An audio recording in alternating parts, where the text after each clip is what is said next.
انشاءاللہ د زیارت په ورځ باندې با عرفه کم مرګري چې هغه د عرفه روژه نیول غواړي نو د زیارت په ورځ باندې دی ونیسي. صحیح عرفه د سعودي سره ده په کوم ورځ باندې به چې حاجیان عرفات ته خېږي. حاجیان به عرفات ته د زیارت په ورځ باندې خېږي نو تکبیرات به د زیارت د سار نه شروع کېږي او د عرفې روژه به د زیارت د ورځې. نو زمونږ د ملکې په موږ باندې تسلط د بریلیانو دی نو دلته کله درې اختره کله دوه اختره او د سیبانو عرفې درې کړي او دوه کړي دي. شریعت محمدی کی او زمونږه د فقه په کتابونو کې اخترم د ټولې دنیا یوي عرفم د ټولې دنیا یوي او به خاص کر هغه ملکونه چې زمونږه او د هغې ورځ کې فرق نشته نو هغې سره خو د هېڅ چا اختلاف نه چې زمونږ سره اخترم یوي زمونږ سره عرفم یوي.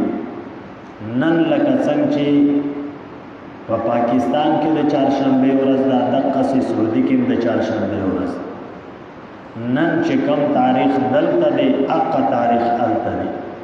غرض دا دی چې په کال کې 360 ورځې دي دا ټولې زمونږه او د سعودي یو شان ته چلیږي. تاریخ هم یو چلیږي ورځ هم یو چلیږي.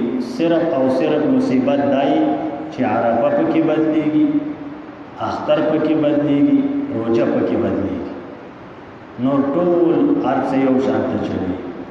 که یو انسان وي چې زما د هغې سره عرفه نه کېږي نو تو سره ورځ څنګه کې پکار دا دی چې نن د هغې چهارشنبه چې ستا نن چهارشنبه نه سبا ستا چهارشنبه چې سبا د هغې زیارت نو چې ستا پسې بله ورځ زیارت تو څه ورځې څنګه شریکې چې ورځ د دواړو یوه ده او په هغه ورځ باندې هلته عرفه ده دلته عرفه نشته. داسې د خلکو د ځان نه یو دین جوړ کړی. زمونږه عرفه هم یو ده زمونږه اختر هم یو دی زمونږه روژه هم یو ده او دا د شریعت حکم دی.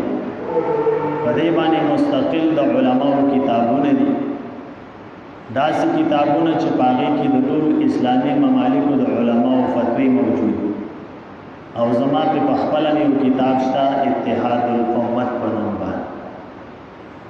نو اختلاف په دې کې نه دي کول پکار. ها که اختر دی نو اختر کې من غټ اختر کې د دې سره غاړه وړو غټ اختر د 3 ورځې پورې نو د جمعې په ورځ باندې لمونځ کېږي او د هفتې په ورځ باندې لمونځ کېږي. لہذا زمونږ د پاکستان قانون د ټولې دنیا نه لږ الټه چلیږي نو که دوی د جمعې په ورځ اختر نه کوي د هفتې په ورځ کوي موږ به د هفتې په ورځ اختر کوو. خو دومره ده چې د جمعې په ورځ باندې د عرفې روژه نیول دا ګناه ده ځکه دغه د اختر ورځ ده.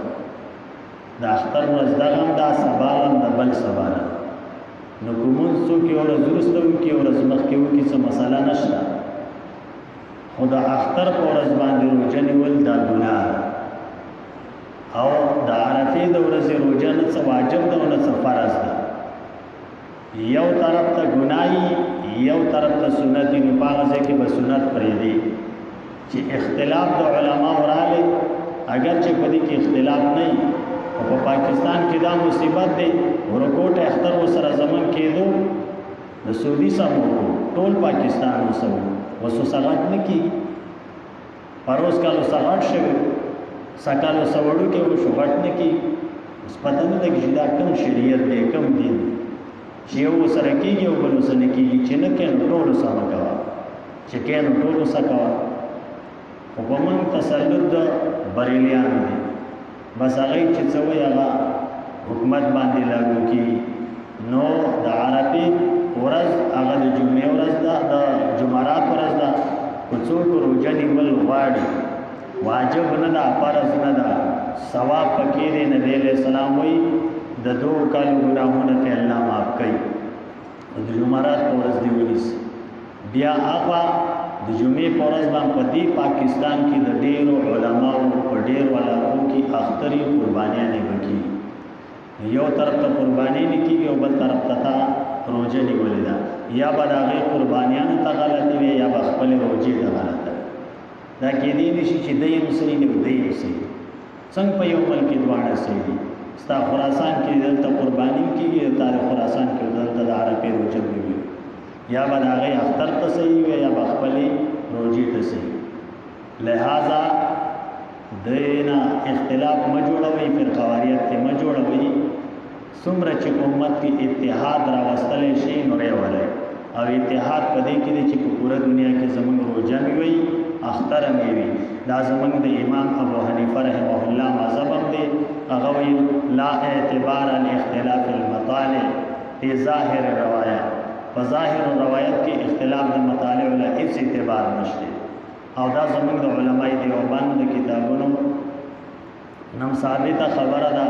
هغه کو به څو ګوري زموږ مستقل کتاب پېښتا. واخر دعوانا الحمدلله.